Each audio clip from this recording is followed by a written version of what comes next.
Star Trek gives us its 800th episode. Osira eats an apple made of shit. Our good friend Kenneth Mitchell plays the greatest scientist in 3 sectors. And Star Trek pays homage to one of the greatest Christmas movies ever, Die Hard. Hey, everybody, and welcome to The Seventh Rule with Cirroc. Wait a second. We are joined with Noah Averbach-Katz today. Hello. Hello. I can never, ever replace anyone on this podcast. So just think of me sort of as like a placeholder. That way, kind of fill in the blanks. But I feel like whenever he's on, his camera angle is like very top down. So I'm trying something new and just doing a very straight on camera angle. So giving you guys a new look for this episode. Awesome. And we're also joined by Melissa Longo, who is replacing a direct replacement of Cirroc Lofton. No, we all know and love Melissa. Very talented, intelligent, and funny. Welcome back. And today we are doing a review of Discovery Season 3, Episode 12, There is a Tide, directed by our good friend, Mr. Jonathan Frakes. I don't know why I said that. We've never met him, but a very I've met him. He's my friend, so I extend that. I extend it. Is he as awesome as he... Okay, wait. Written by Kenneth Lynn. And now, okay, let's talk, because I do want to talk about... Jonathan Frakes. Everybody, Cirroc Lofton was unavailable today. He can't make it. Luckily, we do have Noah today. Noah, AK, by the way. So thank you so much for joining us. We're very much looking forward to this. He plays Rin on Discovery, who is a very beloved character already in just one season. Yeah, no spoilers, but yeah. Sorry, whoopsie. No, it's okay. So first things first, we want to talk about Jonathan Frakes, because when I imagine him directing, I think he's like wild-eyed and excited and passionate and laughing the loudest and having the most fun. But maybe he's just like super stern and focused. What's he like on set? I mean, definitely almost exactly like you described. He's like so gregarious. He's so big. He's also like just crazy good at it too. I think that's actually the part that like people don't, that I didn't really realize. I was talking with Mary a bunch because they had done episodes together before, and she was just, I love his episodes. I love how he directs. He sort of is the complete package as a director, because he knows all the technical stuff that I, as someone who's like has never even picked up a camera and would be afraid to break it if I got within 10 feet of it. He knows like everything about it. He knows how to like build amazing shots. He knows how to like take advice or take suggestions. He knows how to stick to his guns. And then on top of that, like he also really, I mean, this wouldn't come as a surprise to anybody, but he just really knows how to work with actors. Yes. He understands like how to talk to them, how to direct them. And you feel like when you're getting direction from him, you're in really good hands. And it really does feel like a dialogue, where it's like, I have this idea. Can I try this? And he's just like totally open, and then he's just like this incredible leader on set as well. He brings so much sort of like legendary status to everything, but then he really backs it up with how he treats everyone on set, how he keeps the energy super high. He's always singing these insane old show tunes which nobody knows, and so it's just like very fun, very bizarre. But it was just so much fun. And, personally, like as a huge Star Trek fan, getting to work with him was like beyond this sort of dream come true. Speaking of a dream come true. There we go. Ladies and gentlemen, Cirroc Lofton. What's up, guys? Hey, so we just started recording a minute ago. This is Noah here. This is Cirroc. Hi, Cirroc. How are you? What's up? How you doing? I'm great, man. I'm great. I'm happy you could join us on your podcast. Yes, I'm glad to be here. What's up, Malissa? Hi. How are you? So, Cirroc, you came at the perfect time, because you and I are always talking about Jonathan Frakes as a director. He directed this episode, and Noah was telling us what he's like on set while he's directing. I don't think he's ever directed any of your episodes, has he? He's directed Deep Space Nine episodes, but Yeah. he, I've been there when he's directed, and he's a really fun guy to be around because he's so charming. He's such a stud, and he has a really command of the stage wherever he is. So he's a very talented director, Mr. Jonathan. Avery Brooks calls him Fracas.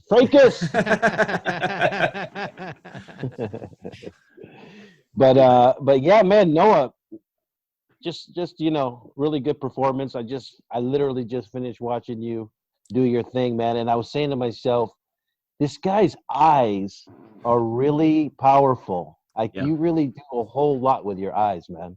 Thank you. Well, I was really, really worried and concerned about like how the hell to like act in this rubber mask. It was like so completely enveloping of my face and into my lips and my ears. And a lot of like the mask stuff is either like, it's like with some of like the earlier like Discovery stuff, like with the Klingons, they can make these really big faces and sort of have these like big character. And even Bill Irwin playing Segal on the previous episode was able to kind of make these big expressions. But I was really struggling with like how to approach playing somebody who's like more reserved in this mask, because like so often that's like these subtle facial features which I couldn't communicate. And I actually was, so I mean, I literally got on set and I was like, I don't know what the hell I'm going to do. This is going to be a disaster. It's just going to look like some like guy trapped in a mask. And I luckily had my early scenes with David Ajala. And I was watching him and I was like, dude, you're so good at this. How are you doing this? And I was just like, oh, he's just like sort of doing everything with his eyes. And I was like, well, maybe if I just steal everything he's doing, just like let this mask sort of tell a story and try and tell like the emotional story with the eyes, then maybe it might come through. So I really, really appreciate that comment, because that's definitely what I was going for. And that's just makes me very, very happy to hear that. So thank you. Wow. Yeah, you tell the whole story with your eyes, and it's like it's such a good window into who you are and your character. And I thought to myself, this guy's so expressive. He can say so many things with just his eyes. And I'm glad that you found your comfort zone, because a lot of actors with all that stuff and the wardrobe and everything, it becomes restrictive more or constrictive. But you have managed to really sell me on your character. Thank you, man. That means so much to me. Thank you. That's extremely high praise, which I take very, very dearly. So what Cirroc is trying to say is what Malissa and I were hinting at, which is we demand more Rin in season 4, and we won't quit until, well, it's probably not very likely. He's vaporized, man. He is dust floating. He got vaporized. All season 4, people are going to be like, oh God, something just flew in my nose. Like, what is going on? There's something in my eye. It's just my particles. I got some Rin in my eye. Yeah. Well, I mean, that was a tough thing to watch. I'm like, okay, she finally showed how cold-blooded she is when she blew you away like that. I said, oh wow. And what a huge gun, right? I know, those guns are really, really big. And they also, it's like there's like a huge hole on the top too. So that must really be a serious laser blast right in my face. I'm glad I didn't have to suffer though. I didn't do like a full on, heart stop, laying on the floor. Yeah. It was just a poof. Yeah. You're going to go out. That's the way to go out, man. It's pain-free. Yeah. I basically like kind of told her to, kiss my butt, and then she blew me up. And I'm like, whatever, that's good. I'm happy with that. I think it was coming. It was overdue. It was about to come. I was like, okay, she's keeping him around. Uh-huh. But eventually it came. I have a question for you, though, because one of the things when I'm watching you, I think that you're really tall. So I just have a question. How tall are you? Yes. So, yes, that's a good question. I am about 6'4", without shoes. Okay. Those shoes they put me in were about an inch heel. So I was about 6'5" that day. And Janet was wearing heels, but she's probably like 5'4". So I was very much like looking straight down on her. And like, Doug is very tall. Doug Jones is very tall. And when he's got his boots on, he's about 6'8". But I really felt like even like then we were like pretty much nose to nose, which makes me what I like to call freak tall. That kind of tall where you're like, damn, that dude's really disgustingly tall. So I look at myself and I'm looking there and I'm just like, man, your arms are like scraping the floor. You're so lanky and bizarro looking. No, I'm 6'4" myself and so I was looking, I'm like, this guy's gotta be tall. There's no way. Tall, Yeah. recognize tall. Tall, recognize I recognize. tall. Well, every time I'm watching these scenes and you're a full head above everybody else, I'm like, how tall is this guy exactly? It's kind of tough to tell, but I'm trying to do a lot of hunching too, so I don't sort of become like this like domineering weirdo in the background. So I'm kind of looking down and I hope you don't take offense to this because it's not meant to be, but I actually thought you were older. No, that mask makes me look quite a bit older. I thought that same thing putting it on. There's like its features are sort of more gnarled. He looks to be, I mean, I don't, age wise, I would definitely think like, oh, maybe like early 40s or something like that, Yeah. I had that same thought. So I'm glad it didn't come off like, youthful old me and, playing some old decrepit man. No, I had that same thought when I put the mask on and I was like, how old am I? I don't know. Yeah. Well, it definitely works better that way because otherwise, if you were some sprightly young guy, it wouldn't work as well for you to, because the character has like experience and knowledge and he's kind of battle hardened. Yeah. I think that's great. And I'm glad that when I took the mask off, it wasn't like, put it back on, so I appreciate that. I'm looking at the backdrop behind Ryan, and I'm thinking to myself, did they do something to your cheekbones on the prosthetics? Yeah, you can see I've got no cheekbones at all. My I'm just sort of like an egg is my face compared to those. But you have these really sharp, like defined. Well, that's what I mean. Like that mask is super thick, so those cheekbones are just built out. All of those features are completely built off of the mask.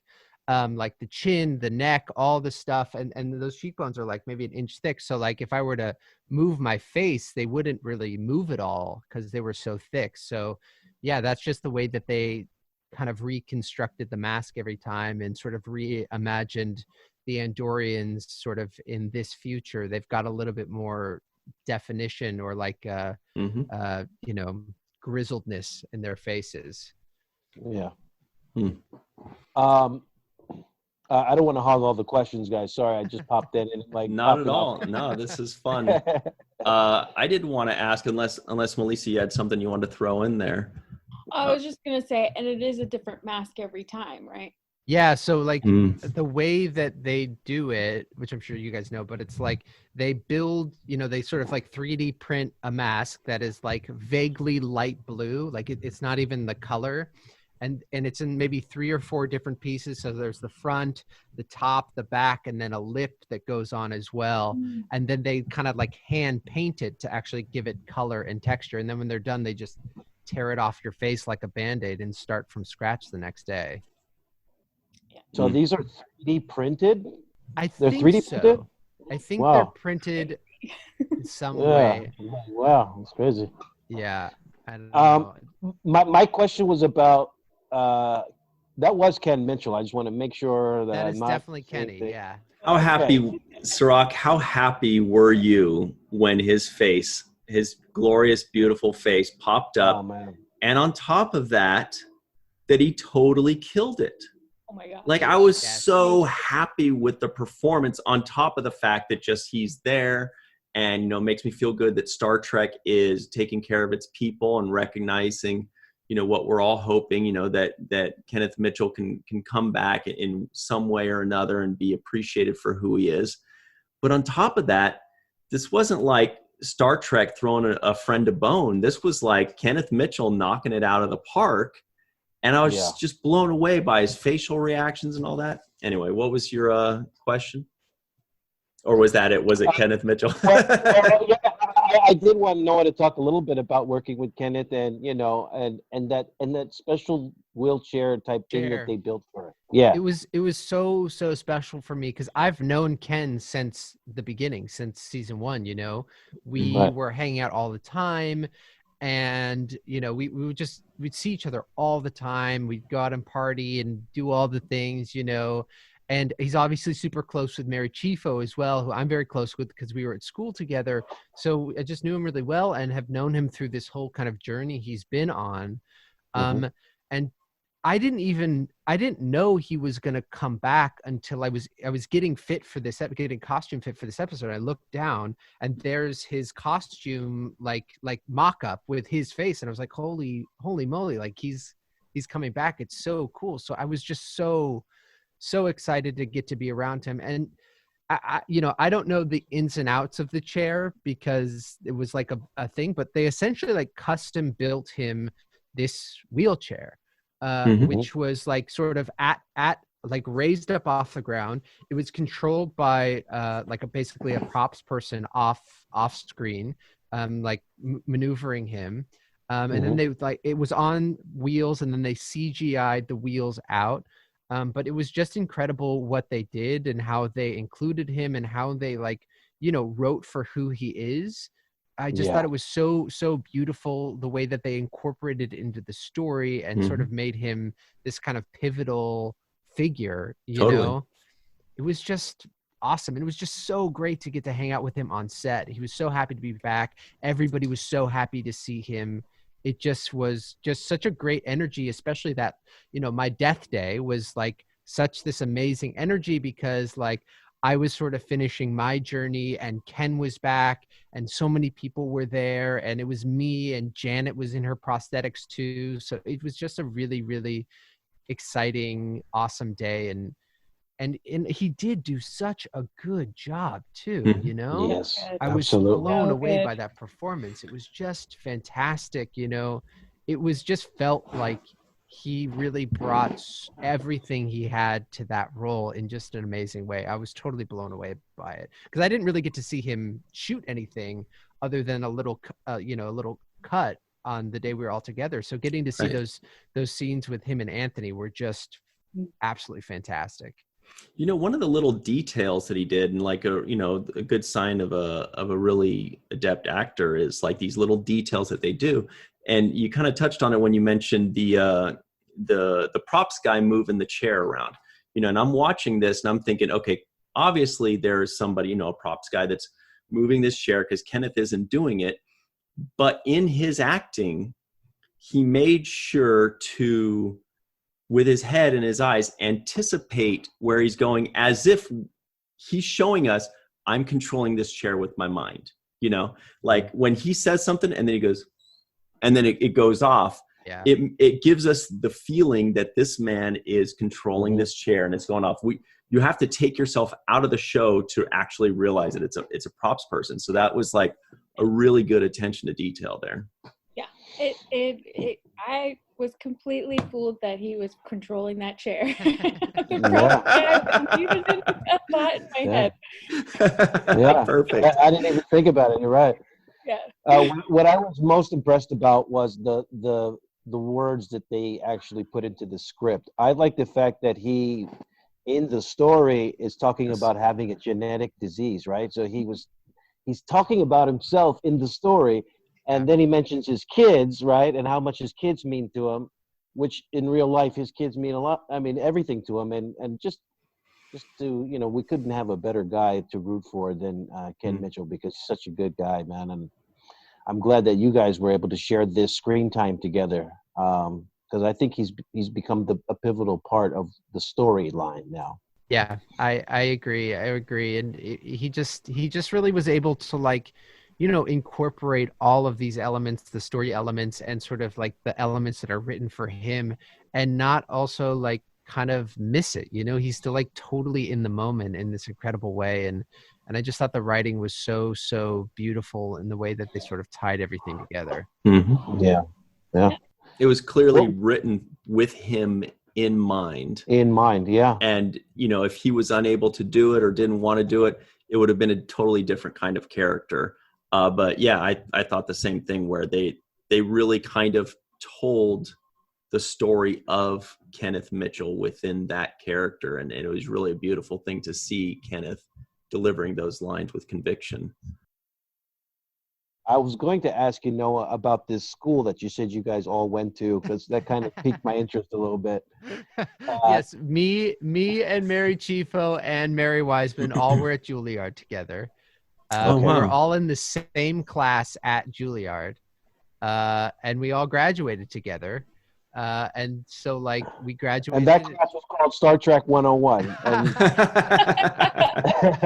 I wish. It's funny because in our fourth year at Juilliard, we kind of got like our own dressing room. Like the fourth year guys got their own dressing room. And I bought this like really crappy like TV that had like a VCR.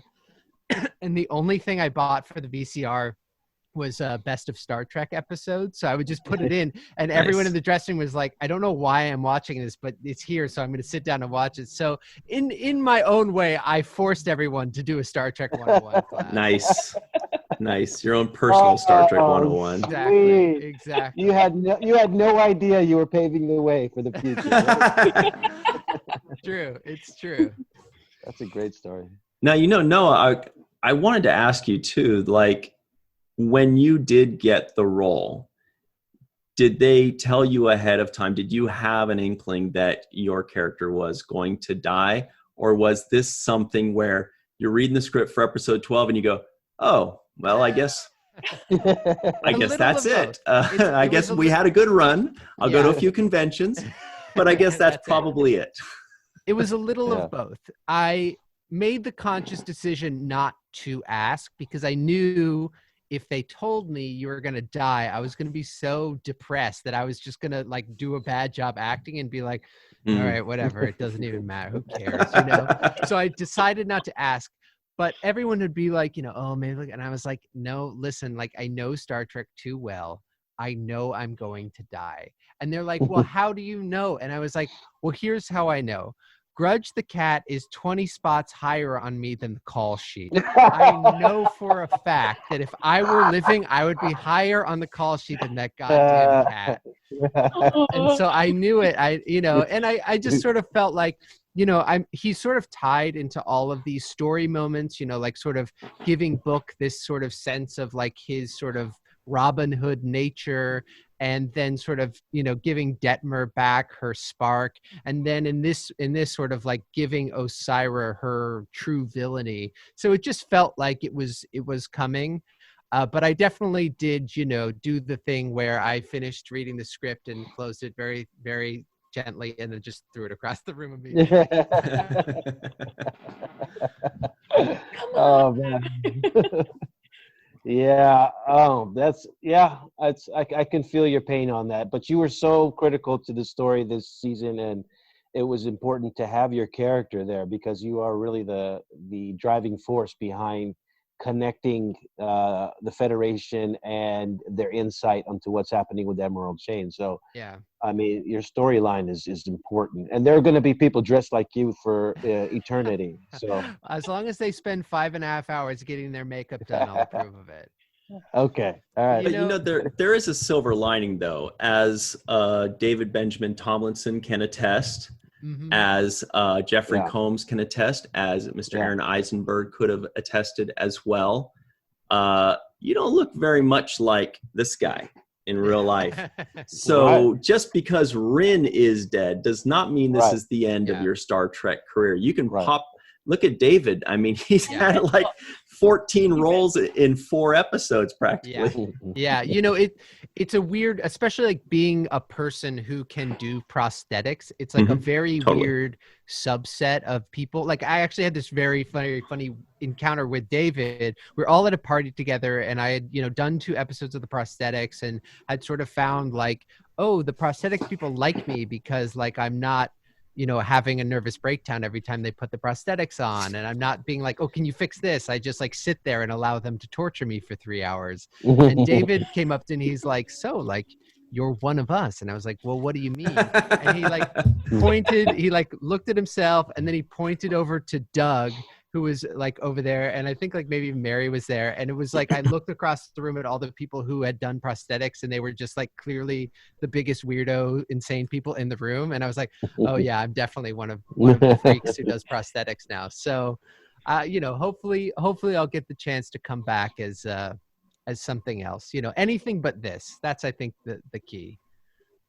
No, I don't think that's true. I would disagree with you there. But I do want to ask you, because a lot of the actors that we've talked to have had to wear prosthetics, and they do have complaints about how hot it gets, how uncomfortable it is to eat, or other things, how long it takes. What was your biggest issue with it?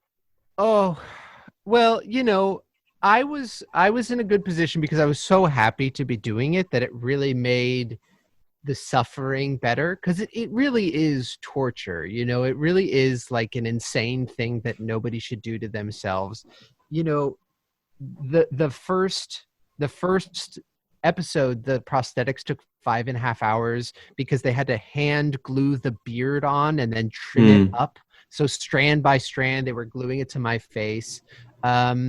And I actually, until the very last episode, when I was in the prosthetics, I actually just didn't eat food at all when I was in it, even like smoothies or anything, because this lip was so sensitive that if I got too much moisture in my mouth, it would dislodge. And when I would talk, it would kind of billow up almost like a parachute. And it was just really distracting. So it was it's not challenging. I'm not sure, gosh, it's funny, there wasn't one thing that stuck out to me as being the most challenging, because it's sort of just everything is difficult. The contacts are difficult when you're outside and you're running in the dirt and the dirt catches in your eye. Your brain really thinks you're being devoured by a squid or something. So it really shuts down because there's just so much physical stimulus on your head, because it's really, it's really glued on your face. So I found it very difficult to think. I was on set at one point with Mary, and we had gotten some email about a wedding invitation. She's like, "Hey, can you reply to that?" And I just said I actually can't. Not right now. Type it, And while we were shooting 312, there's a scene where I'm supposed to go to the table and grab a gun or, something like that. And I stood and walked. I was in the moment, and then I just stood there. And Jonathan was like, "No, what are you doing? You need to walk over and get the gun." And my body was just "No, you're not, you're done. I think you're dead. So just stand here."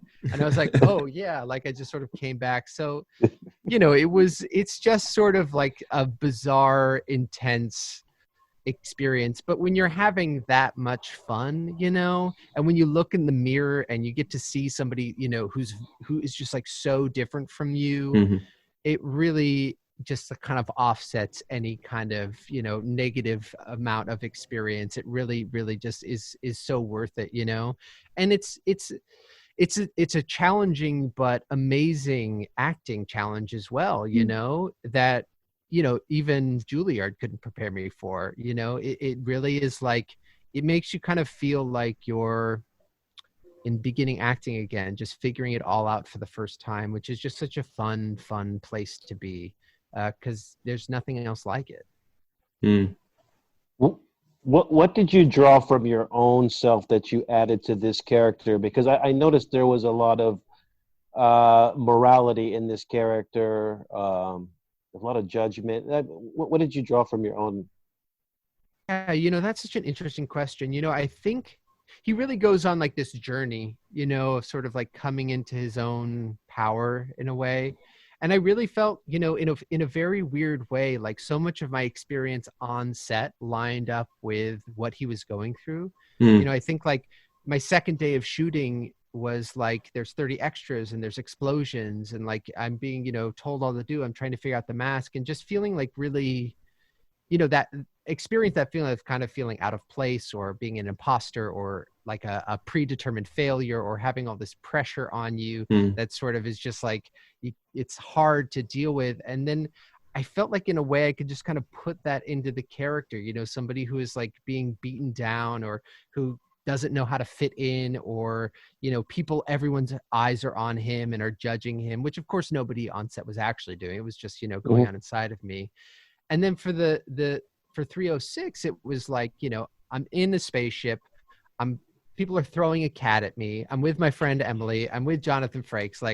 I'm just having so much fun and just to have as much fun as possible, And then I really, really felt for this last episode. I knew I was going to die, and I actually was in Baltimore doing a play, and they had to like fly me back and forth. And it really was these like strange meditative moments of like preparing myself to like do this character death, and also sort of preparing myself to like not be on set and not be in this world anymore, which is very, very sad for me because I was having so much fun.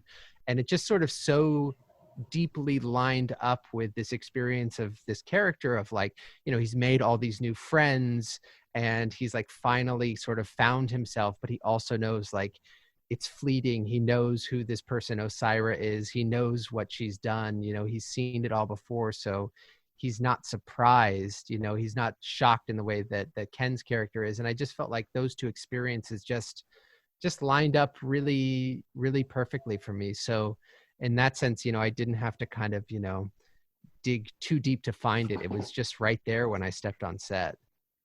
That's perfect. So we have about 10 or 15 minutes left here.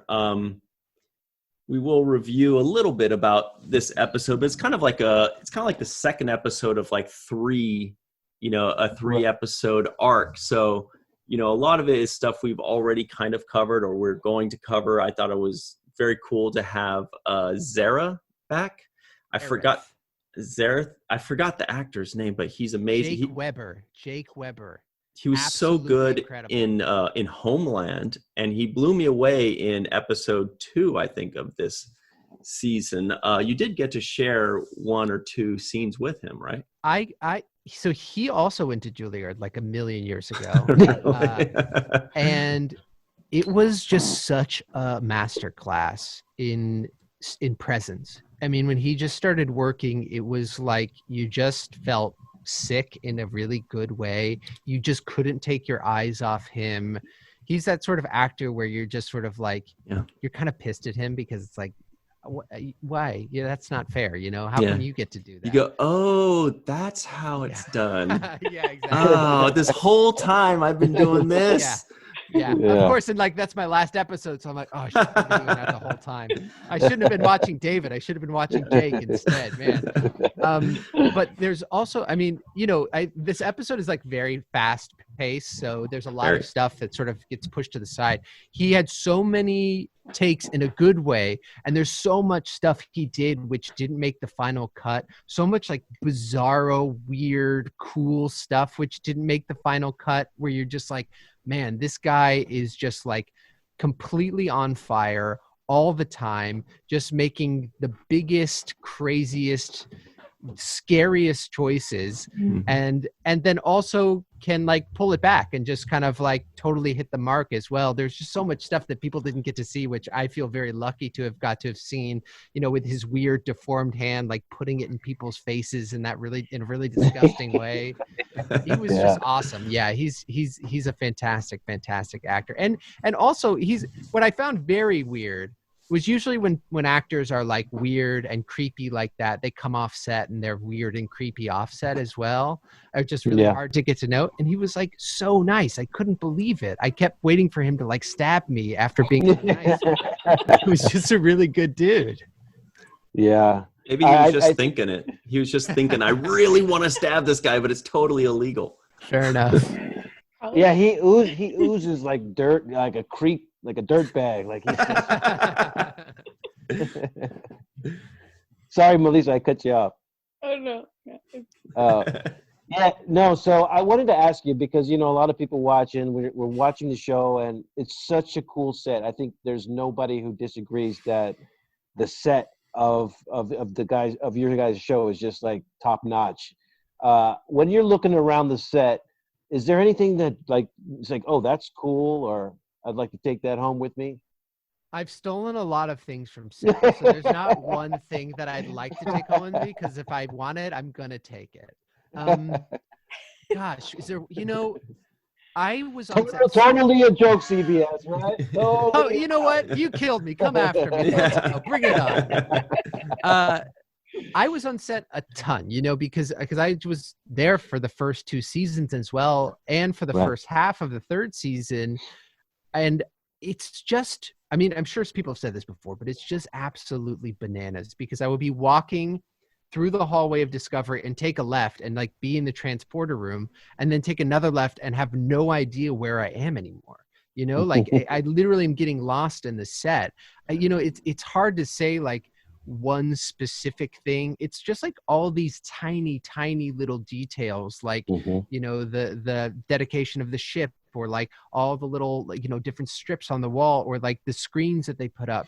There's so much detail that goes into this, which frankly nobody will ever see. You know, it's like I look at this, I'm like, I know that somebody literally spent like 45 hours designing and fabricating and building this thing, which is off screen for the entire shot. But just having it be there, it really just speaks to like the level of dedication from the top to bottom of making the show, and how invested people are, because it's everybody is working on it, from like, you know, the head designer down to the people fabricating the actual set. It's just unreal. Yeah. And also the one very cool thing is that the captain's share on Discovery, when my mom came, she found this out, but if you press the buttons, it will start to do things and twist and like little levers. So a lot of the time when you can have somebody come sit in the chair, you'll be like, oh yeah, press the buttons.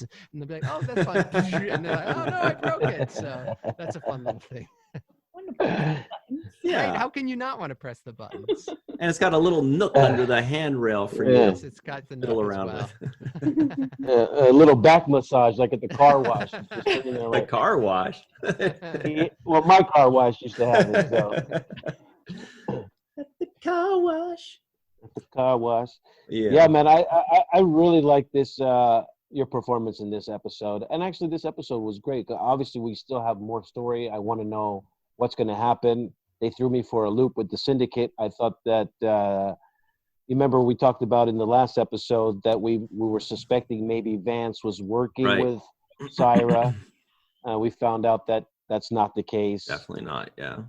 What's in those stormtroopers? Who are those stormtroopers, by the way? The black stormtroopers. Everybody's wondering, what do they call? Oh, they call them regulators too, by the way, mount up. But we want to know, are there humans in there? Are there Orions? Are we going to find out in the 13th episode? Who knows? You know, to be honest, I didn't read the 13th episode. I was like, I'm dead. I'm out of here. I'll see you guys later. Surprise me. As far as I know, there are stuntmen in there, but what's in there in the 32nd century, I do not know. Yeah. That's a good one. To be discovered. Yeah. Okay. And also to be discovered what's going to happen with Stamets. They let him out of the airlock and just floated him out there. He was pissed. Yeah, Anthony's still upset about that. Yeah. What'd you say, Malissa? I said, where am I going? Yeah. Do you have any theories, Malissa, as to what's in those regulator suits? Well, I just said maybe Breen. A lot of people thought Breen at first, because they were kind of similar, but it would be cool. Oh, yeah, I think they're just getting around putting makeup on everybody. I think they're just it's a budgetary thing. They're like, look, there's only so many guys that we can have sitting in this makeup chair, so they're just cutting off. Yeah, let's go. Let's wrap it up. We've done that before on a sci-fi thing. Actually, Tim Russ directed it, and we're running low on the special effects makeup. So they're like, just get a bunch of like hockey mask aliens. It's kind of paint their ears blue, and you'll know that there's a blue guy in there somewhere. It's a way to do it. Noah, here's a question for you. Besides Star Trek Discovery, what's your favorite Star Trek series ever? That's a very, very good question. This might be controversial, but my favorite is Enterprise. Nice. I'm saying it. Sorry. I know, whatever, but you know what? I'm here to make friends. Totally fine. I'm not here to make friends. I'm here to stir the pot. Once they kill you, you can say anything you want. That's all that. Well, our John Billingsley was tweeting CBS today saying that he was just absolutely, completely disinterested in Discovery and this episode, because until they see one Denobulan in there, He's not interested. But no, yeah, Enterprise is awesome. I know. love Enterprise because I feel like it's the Star Trek you can't look away from. Like there's nowhere to hide, you know. It really is like everything that is amazing about Star Trek and everything that is campy about Star Trek and everything that is like crappy about Star Trek in a way that I love, you know, I say that lovingly, it's just all out there, you know. You can't sort of like cherry pick what you like from it and like forget about the rest. You can't really look back on it with rose-colored glasses. I feel like it's just, you know, it's front and center. It's UPN. You know, it's yes, it is. it's the one. It's the one that like I kind of grew up watching episode to episode as well. So I have a very soft spot in my Enterprise heart for it. And of course, that theme song. You know, I mean, love it. Are you an Archer fan, or were you more of a T'Pol or Trip, or what? I'm like kind of a big fan of T'Pol. I think she's like the most Vulcan there is. Like interesting. Like so Vulcans. If you've seen one, you've seen T'Pol. Oh, never mind. No, that's good. That's good. Yeah. There we go. That'll play well in the Star Trek Catskill Resort. Yeah, I mean it's very dear to me. And also very, very weird in a great way. Yeah. So let me ask you. You. Just finished it, actually, right, Malissa? Congratulations. You just finished it. I yeah. enjoyed it. Yeah. Really enjoyed it. Was pleasantly surprised because I hear a lot of bad stuff about. Don't listen to them. And it's I don't know why. Jonathan heard that I was an Enterprise fan on set, and he sort of like came up to me. He's like, "Hey, I heard you're an Enterprise fan," and just sort of like stared at me. And I was like, "Yeah." And he said, he looked at me like I was not okay. Did he say, "You know, I was in the last episode, right?" I think that was in his eyes. You know, he's like, "Are you going to say something about it?" And I was like, "No, sir." Yeah, Jonathan, he can be intimidating too, man. But he's such a generous and just a good, fun guy to be around. I'm sure you experienced that yourself. Just awesome. Just absolutely awesome. Yeah. Definitely wouldn't want to get on his bad side though. So do you feel like, no. Do you feel like, you know, because a lot of actors, especially who coming from Juilliard, coming from a background, I think that you have in stage and theater, if I'm not mistaken. You mentioned going to Baltimore to do a play. Yeah. I just want to have your take on this. Which version of the craft do you still like more? Oh, well, I mean, come on. It's just not going to get better than like being in an action movie TV. You know what I mean? Like being in a play is great, whatever. But like, you know, on TV, you can just kind of like whisper and do nothing and it's great. And then they're like, hey, you know, like, you know, you know, when you're in a play, when I was in Baltimore, it's like, oh my God, there's all these people watching me. I have to really focus and like I'm in the moment and like, oh, they're laughing and I have to stop, you know, or they're booing and I have to stop or whatever. But when I came on set, they were like, okay, so like here's 30 people. You have to lead them to the other side of this thing there. You can't get hit by these fireballs. If you do, somebody will get hurt or the plastic will melt to your face. So like, good luck. So you don't have to act. You know what I mean? You're like focused on it. You don't have to be like, oh, I need to like activate my imagination so I don't get blown to pieces. You know, you're just like in it. It just doesn't get better to that. It just, you know, maybe somebody would get tired of it doing it for that long, but I just really felt like a kid, you know, where it was like, I felt like I was back in that, you know, just pure imagination, you know, getting, you know, even being on the ship, it's like I could go over and touch it, you know, it's right there. I don't have to like do all the kind of extra mental work. So it just doesn't get better than that. Sorry, theater. I know you're having a hard time right now, but more explosions and then we'll talk. Do you see writing, producing in your future?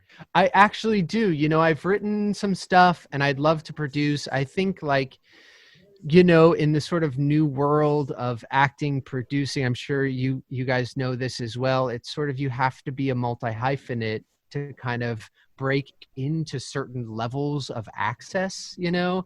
I've I'm sort of like getting more and more engaged in type 1 diabetes because I'm a type 1 diabetic. I did like a fundraiser that raised about $4,500 for a kind of smaller organization that does like advocacy and litigation and stuff like that for insulin affordability and availability. And I'd love to kind of create some stuff around that, you know, to kind of in a very Star Trek-y way bring some understanding of what it's like to not be able to afford your medication, which is something that I think is not limited to, you know, diabetics in the United States. I think anybody who has been to a hospital who lives in the United States has that moment where they open their bill and they cross their fingers, you know? So I think there's some stuff which I hope to do. And, you know, in a year that's been really, really difficult for so many people, so many actors, having this to kind of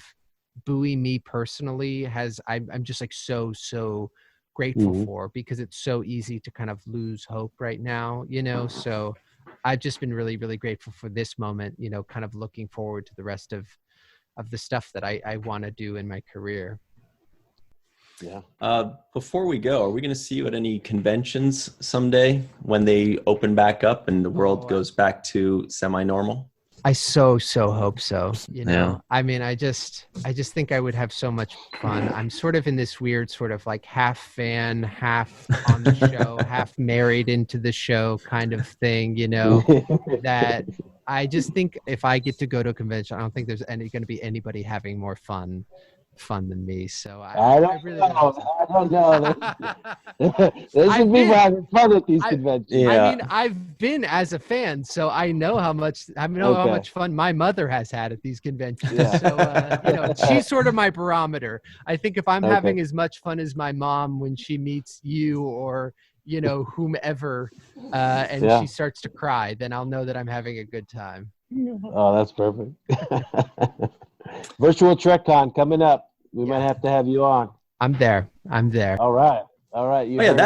That's a convention you can go to. What am I talking about? Exactly. What am I even thinking? Exactly. That's a convention you're part of right now, in fact. But yeah, I mean, it'd be great to see you. The three of us like to frequent Star Trek Las Vegas because it's kind of the biggest and best in the world. We like to think. Hopefully we'll see you there. I remember the first time Mary Chieffo was there before Discovery even aired the first time, and she embraced the hell out of it. Like she was. So I imagine you're going to be like that the first time you're there, where you're out there and you're like, "Here I am, everybody. Yes, it is I. Here I am." Mary Step right up. Mary is so my model for like how to interact with the fans. You know, she's just the best. She's so sweet. She's so welcoming. She is so much more patient and is so much nicer than I am too. So I don't know if I can really meet her expectations, but I will definitely try. Just do what Cirroc does and put a sign on your table that says, "Be back in 10 minutes." And come back. But I'll never let you know when that 10 minutes starts. Every time you go there, it's 10 minutes from then. From the time you read the sign. Yeah. Anyway, so we do have to run. Guys, any final thoughts on the episode?